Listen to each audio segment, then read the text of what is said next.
नमस्कार दोस्तों, welcome to PK classes. दोस्तों, आज मैं रेफ्रिजरेशन एंड एयर कंडीशनिंग के ऑब्जेक्टिव क्वेश्चन के बारे में आपको समझाने वाला हूं, जो multiple choice question and answer होंगे, जिसका पार्ट 1 इसके पहले एक वीडियो डाल चुका हूं। ये सेकंड वीडियो है। इस पे जो हमारे आरजीपीवी डिप्लोमा एंड बीई के स्टूडेंट हैं, जिनके अभी एग्जाम होने वाले हैं, उनके लिए इम्पॉर्टेंट है।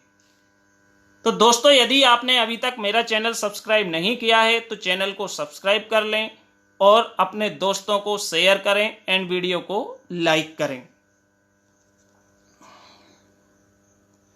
क्वेश्चन फर्स्ट, जो इसका फर्स्ट क्वेश्चन है, क्वेश्चन फर्स्ट क्या है दोस्तों?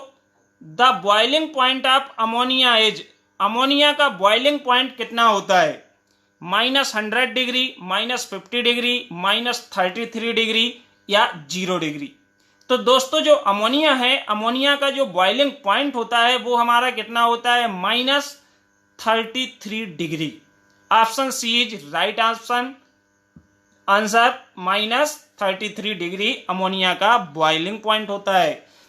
इन SI unit 1 ton of refrigeration is equal to, यदि हम एसआई यूनिट की बात करते हैं तो इसमें 1 टन रेफ्रिजरेशन बराबर कितने होगा?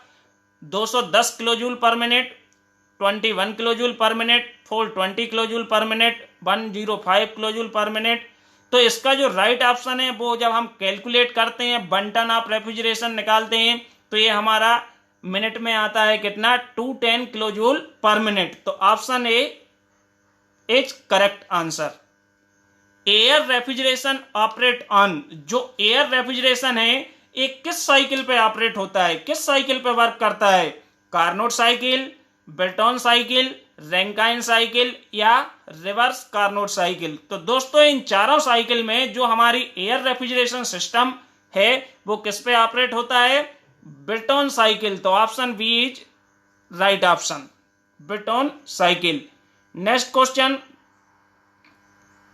the coefficient of performance is the ratio of the refrigeration effect to the, जो सीओपी होता है, जिसको हम कोफिशिएंट ऑफ परफॉर्मेंस बोलते हैं, ये किस किस का अनुपात होता है? जिसमें एक दिया है refrigerating effect to the, refrigerating effect upon क्या आएगा? Work done by compressor, heat of compression, enthalpy increase in compression या ऑल ऑफ दी अबव। तो दोस्तों, सीओपी जो है ये कोफिशिएंट ऑफ परफॉर्मेंस होता है। It is the ratio of net refrigerating effect to the work done by compressor. कितना ठंडा हुआ स्पेस और कितना कंप्रेशन ने काम किया, इन दोनों का जो रेशो है। तो ऑप्शन ए है जो इसका, ए हमारा क्या है? करेक्ट ऑप्शन है। ऑप्शन ए है जो दोस्तों, ये क्या है? राइट ऑप्शन है, work done by compressor. Next question दोस्तों, the refrigerator does not require compressor is known as, ऐसा कौन सा रेफ्रिजरेटर है जिसमें हमको कंप्रेसर की जरूरत नहीं होती, कंप्रेसर की आवश्यकता नहीं होती? वेपर कंप्रेशन रेफ्रिजरेटर, इसमें तो होती है। वेपर कंप्रेशन साइकिल आपने देखी। Vapour absorption refrigerator, electrolysis refrigerator या कार्नोट रेफ्रिजरेटर। तो इसका जो करेक्ट ऑप्शन है वो है इलेक्ट्रोलाइस रेफ्रिजरेटर। लेकिन जो वेपर एब्जॉर्प्शन रेफ्रिजरेशन साइकिल है, इसमें भी हमारा कंप्रेसर नहीं होता है। कंप्रेसर किस में रिप्लेस हो जाता है? एब्जॉर्बर में और जनरेटर में। लेकिन इसका राइट आंसर क्या है? ऑप्शन सी है जो दोस्तों, ये इसका करेक्ट ऑप्शन है। Electrolux refrigerator does not require compressor. One of the reasons for an evaporator to not cool may be, क्या कारण है जिसके कारण हमारा एवेपोरेटर होता है, जो फ्रिज का पार्ट होता है रेफ्रिजरेशन का, ये ठंडा नहीं करता? किस कारण से? फॉल्टी थर्मोस्टेट, यदि हमारा जो क्लोज है उसकी बॉडी है वो थर्मोस्टेट है, वो यदि गलत है इसके कारण, फ्रोजन ऑयल के कारण, लीकिंग रेफ्रिजरेंट के कारण, या इनसफिशिएंट लुब्रिकेंट इन रेफ्रिजरेंट, या रेफ्रिजरेंट जो हमारा वर्किंग सब्सटेंस होता है, पदार्थ होता है, वो पर्याप्त मात्रा में ना हो। तो इसका राइट आंसर है फ्रोजन ऑयल। ऑप्शन बी इसका दोस्तों करेक्ट ऑप्शन है। फ्रोजन ऑयल के कारण हमारा एवोपरेटर है वो कूल नहीं करता है। Which of the following refrigerating plant require no electricity? ऐसा कौन सा प्लांट है जिसमें बिजली की आवश्यकता नहीं होती? Vapour absorption, vapour compression, air refrigeration या स्टीम जेट रेफ्रिजरेशन।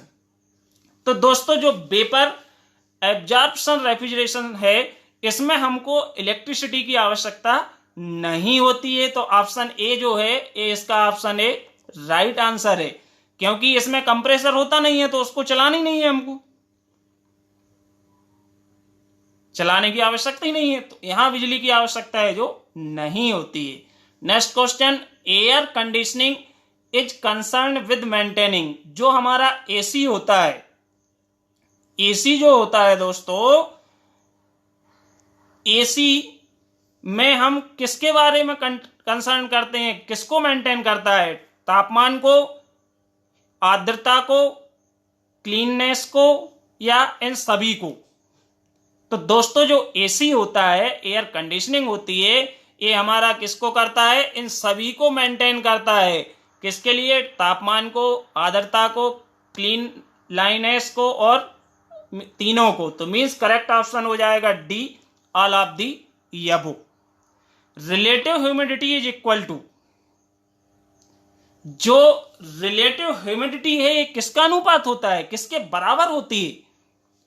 तो दोस्तों इसका आपको बताना है रिलेटिव ह्यूमिडिटी किसके बराबर होती है, पीवी अपान पीएस या पीएस अपान पीवी या 1 माइनस पीवी अपान पीएस या 1 माइनस पीएस अपान पीवी। तो इसका जो दोस्तों राइट आंसर है वो है option A, relative humidity is the ratio of PV upon PS. ये हमारा इसका अनुपात होता है। ऑप्शन ए है जो ए करेक्ट ऑप्शन है। Next question, the comfort conditions in AC या air conditioning system are defined by. जो हमारा एसी होता है उसके लिए जो कंफर्ट कंडीशन है, स्थिति है, वो कितनी होती है? 20 degree dry bulb temperature and 60% relative humidity, या 25 degree dry bulb temperature and 100% relative humidity, 20 degree dry bulb temperature and 75% relative humidity, या 15% dry bulb temperature 80% relative humidity. इसका करेक्ट ऑप्शन है दोस्तों, जब हम सांस लेते हैं तो हम कंफर्टेबल फील करें तो उसके लिए 60% रिलेटिव ह्यूमिडिटी होती है। यदि ये बढ़ जाती है तो हमको बहुत सारा पसीना आता है, बहुत ज्यादा गर्मी फील होती है। तो इसका right option option A 22 degree dry bulb temperature and 60% relative humidity होती है। The psychometric chart in air conditioning determine the, जो साइकोमेट्रिक चार्ट होता है आरएसी में, जो साइकोमेट्रिक चार्ट होता है एयर कंडीशनिंग में, किसको डिटरमाइन करता है, किसको हम इससे निकालते हैं चार्ट से? Wet bulb and dry bulb temperature, saturation temperature and relative humidity, psychometric temperature requirements, या मोस्ट एयर कंडीशंस। तो इसका राइट ऑप्शन है most air condition is calculated by psychometric chart. तो इसका ऑप्शन डी है जो ये राइट ऑप्शन है। If S is the sensible heat and L the latent heat, then sensible heat factor is given by. दोस्तों यदि S sensible heat है और एल लेटेंट हीट है, तो जो सेंसिबल हीट फैक्टर होगा वो किसका अनुपात होगा? S upon S plus L, L upon S plus L, S plus L upon S, या S plus L upon L. इसका दोस्तों राइट ऑप्शन है S upon sensible heat upon sum of sensible heat and latent heat. Option A is right answer. Next question दोस्तों, in humidification process, यदि हम humidification process की बात करें, विधि की बात, प्रक्रिया की बात करें, तो इसमें क्या होता है? रिलेटिव ह्यूमिडिटी बढ़ती है, रिलेटिव ह्यूमिडिटी घटती है, स्पेसिफिक में ह्यूमिडिटी बढ़ती है या स्पेसिफिक आर्द्रता है वो कम होती है। राइट ऑप्शन है दोस्तों relative humidity increase, option A. तो इसमें ऑप्शन ए है जो इसका ए करेक्ट ऑप्शन है। रिलेटिव ह्यूमिडिटी क्या होती है, ह्यूमिडिफिकेशन प्रोसेस के दौरान क्या होती है, बढ़ जाती है।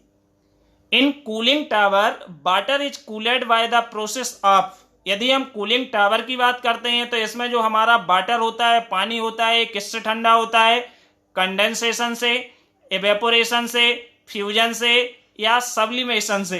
तो दोस्तों इसका राइट ऑप्शन है एवेपोरेशन। एवेपोरेशन जो होता है उससे हमारा क्या होता है, वाटर कूल होता है। Next, during sensible cooling, sensible cooling के दौरान वेट बल्ब टेम्परेचर क्या होगा। During sensible cooling, wet sensible cooling process wet bulb temperature remain same, ये चेंज नहीं होगा या बढ़ जाएगा या कम हो जाएगा या अनप्रिडिक्टेबल, या हम इसका अनुमान नहीं लगा सकते। इसका दोस्तों राइट ऑप्शन है, राइट ऑप्शन इसका क्या है, डिक्रीज। सेंसिबल कूलिंग के दौरान जो वेट बल्ब टेम्परेचर है वो क्या होगा, डिक्रीज होगा। ऑप्शन सी इसका क्या है, करेक्ट ऑप्शन है।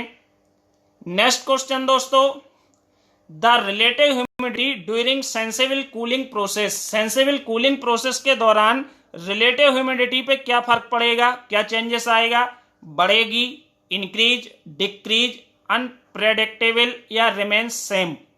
इसका राइट ऑप्शन है इंक्रीज। सेंसिबल कूलिंग के दौरान जो हमारी रिलेटिव ह्यूमिडिटी होती है ये क्या होती है, बढ़ जाती है, मीन्स इंक्रीज। ओके दोस्तों, thank you and subscribe for more videos.